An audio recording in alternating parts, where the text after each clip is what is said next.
Greetings all, it's Barry from Nature's Health Coach.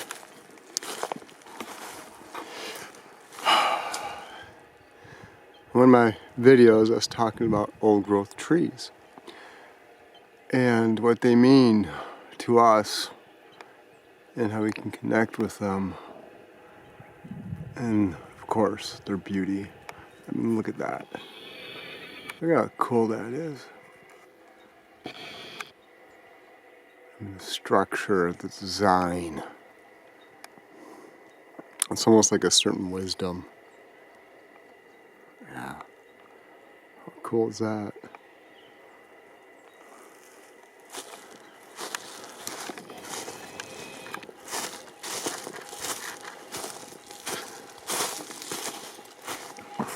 I mean, this tree is probably a couple hundred years old. It's an oak.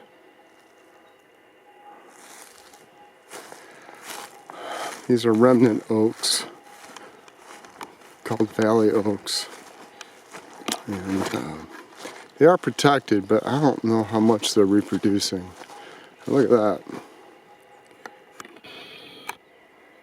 Yeah.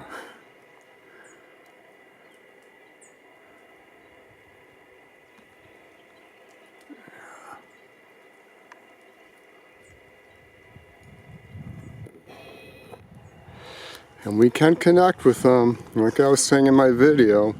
And I meant to mention that I have a friend, Elisa, who's been doing this longer than I have. She's a little older than me, but look at that. Look at the size of that guy. I think some of these are like, at the base, are 9 feet across, something like that. Much wider than I am tall, and I'm about 5'8". I mean, look, just, I don't know if you can get a good feel for it, but this thing's no slouch. It really isn't a slouch. And look at it.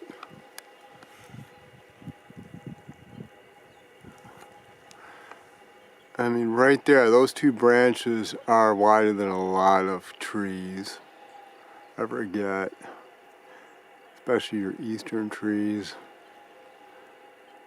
Although a tree doesn't have to be wide to be old. Some of them just don't get wide. They get old, but they don't get wide.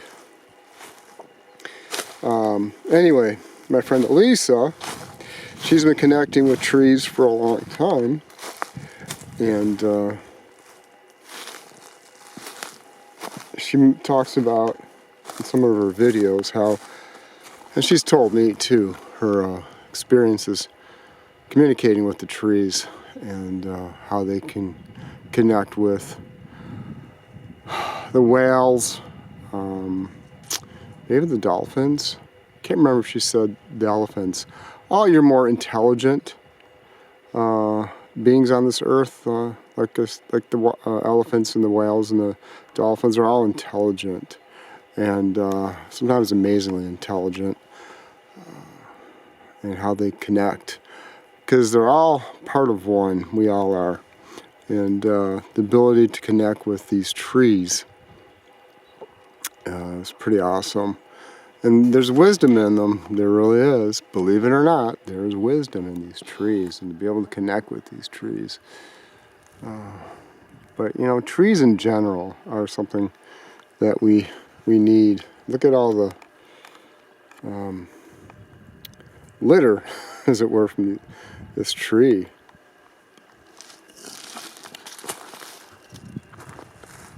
Yeah, all the litter from this tree.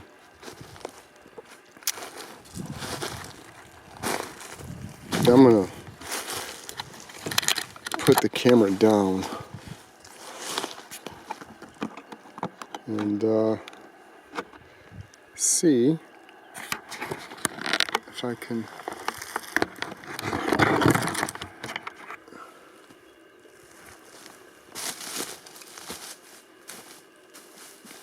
now you can get an idea how big this tree is. I know it's on an angle, but it's okay. You know, one of my goals, or my main goal, working with coaching people is to help you heal, to help you grow.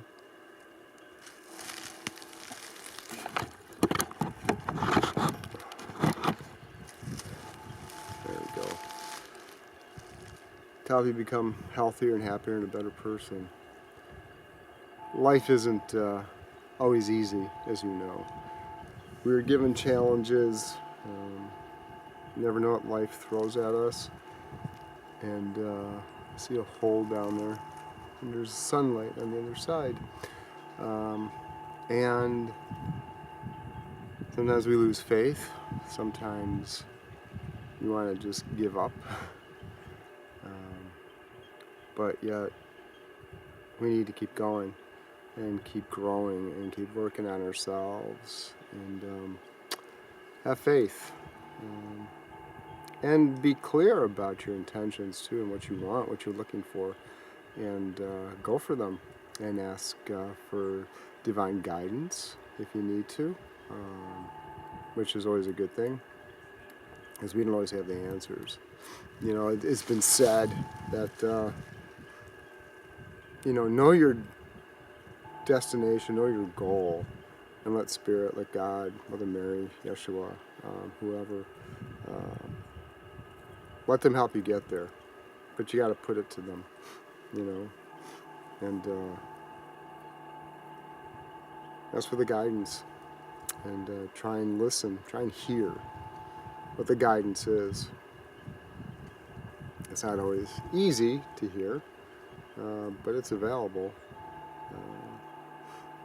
But there are also people that are full-bodied channels for these ascended beings, masters, God, that you can have direct communication with Mother Mary, Divine Mother Mary, Yeshua, archangels, ascended masters, and ask for guidance.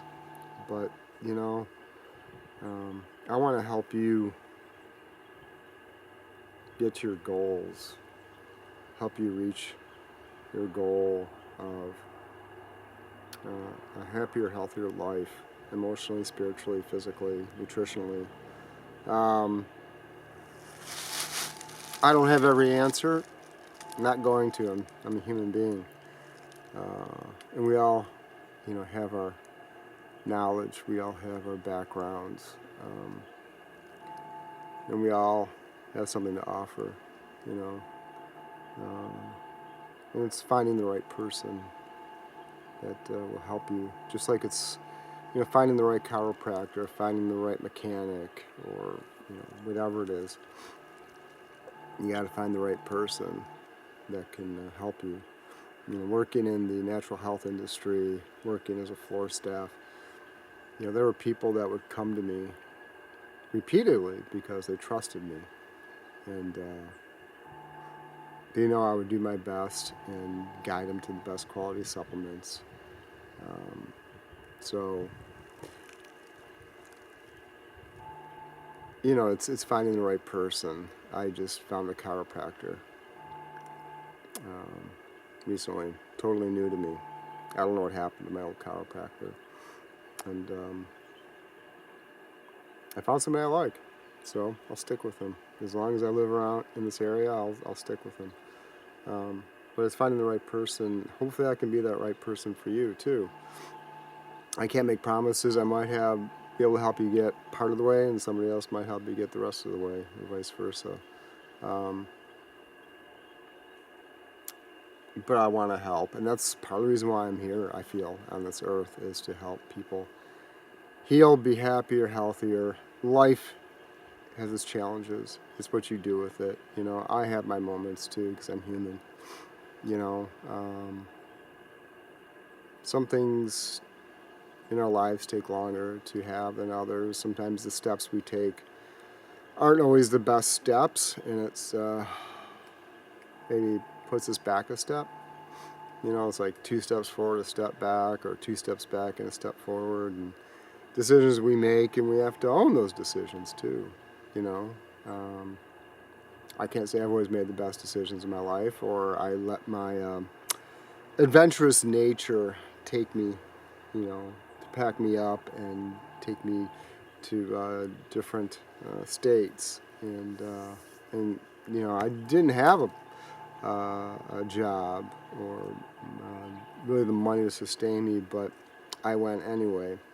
And there were challenges to that. I'm not going to get into details, but there were challenges, and I look back, and recently too, I think it was October of 24, I was having a conversation with Mother Mary, and I said, yeah, maybe if I had stuck it out here for a longer period and gotten more traction, and after already creating community, or had stayed back in Michigan where I'm from, and stayed at that job, and maybe I would have ended up as a store manager at a health food store, because I know the owner liked me and trusted me, liked my character, what have you, liked the job I did, and so yeah, if I'd have stayed, or if I'd have went a friend of mine at dinner, who's on the board of a nonprofit here, and he had made mention that there was a position open to run this nonprofit, and I look back and I could kick myself, but for not opening up my mouth and at least putting my name in the hat, because that could have been a good thing if I gotten it. I don't know if I would have, but I should have done it, and there was something holding me back, and I know what it was. But that's the past, and it's something to learn from. And that's what we do. We try and learn from our experiences, the mistakes we made, and better ourselves, and take what we have done that works well and improve upon it. But it's life, and some people, things go more smoothly. Probably one of the reasons is because they had a better home life growing up, they had better experiences, had loving, caring, nurturing parents that were there for them, and also let them go when they needed to let them go and let them learn. Myself and my brothers, we didn't grow up in the best home, and we all, have paid our price for that in a way, and a lot of us have. It's not just me, there's a lot of us that have. Some had great experiences growing up, some didn't, and it's trying to learn from that and grow from that, and I want to take what I've learned, and if it applies to you, help you, and just help you wherever I can, and guide you along and coach you and let you figure it out too, because it's really up to you. I'm just here to coach and guide and do the best I can for you. And that's all I can promise you. I can't promise you anything else. It's up to you to do the work, and the more you apply yourself, the better chance you have of going the direction you want to. And it doesn't mean there aren't going to be some bumps in the road, but as we get older and we learn, we handle things better, we get through things better, we don't get mad as easily, or we don't hold on to that anger for so long. We just get mad and get over it. There are times I might get mad about something, but I realize that the next moment I'm done with it. I don't hold on to it. I'm not saying it's perfect, but I noticed that quite often, I'll do something that was like, oh, geez, or whatever, and I'm just over it. I get mad for the moment, and I go, oh, whatever, and just move on, get back to a good space. And that's part of growth, and letting go and healing and learning and forgiveness. Yeah, forgiveness is a big thing, and loving ourselves. Yeah, it's really important to give ourselves the love that we are worthy of. Not just deserve, we are worthy of the love. To ourselves, from ourselves, and from others. And to let the love in from others, and to give love too. We're really here for the sake of love, and let love be the healing of ourselves, of the earth, of humanity. Let it be the guidance mechanism. Love is what it is, and someone like Mother Mary and Yeshua, they're here for the sake of love. That's their agreement with God is to be of service to humanity in the name of love, really. And their work is still going. They ain't done yet, and neither am I. And I want to take the opportunity to help you. I have a website. I look at it once in a while, just for the sake of it. natureshealthcoach.net, natureshealthcoach@gmail.com. I gotta look at Barry's naturehealthcoach.net. Sorry guys, I don't look at it all the time. Just like, I don't, we don't look at phone numbers anymore. We just punch it in on our cell phone and there it is, so we forget numbers. Yeah, Barry's Nature's Health Coach, or natureshealthcoach.net, and natureshealthcoach@gmail.com. And an email, there's an email in the website, but at the direct email, just put something in the subject matter so I know. I can do FaceTime or maybe Skype or something. Or if we're nearby, we can go do something like this, or even in, your backyard, just being outside in nature on a nice day like this, and letting nature be part of the healing process, really, because that's really what it is. And that's what I like to do, and that's what Mother Mary asked me to do with the people I work with, is try and get them into nature, even in their backyard, with some trees, and flowers. Let nature be part of the healing process. So, yeah. What else? I don't know at the moment. Just wanted to spend some time out in nature and do another video. And what else? Yeah. And talk with you for a bit. And even if you grab a friend, just get out in nature. But, when you do it yourself too. Grab a friend that you feel good about going for a hike with, and you feel comfortable with, because you want to be with the right person. Just like you want to travel with the right person that's going to jive with you. So when you're going for a hike, be with somebody that you're close with and you can talk with and you jive with. But also take time for yourself. And that's what we all need to do every day, is take a little time for ourselves. Especially when we're working with the public, we need to, decompress. And nature's a good way to do that, even if it's for 30 minutes. Just spend some time in nature, listen to the birds, take some deep breaths, and, watch the water go by in the creek, whatever. So anyway, much love to you, many blessings. Thank you. Namaste.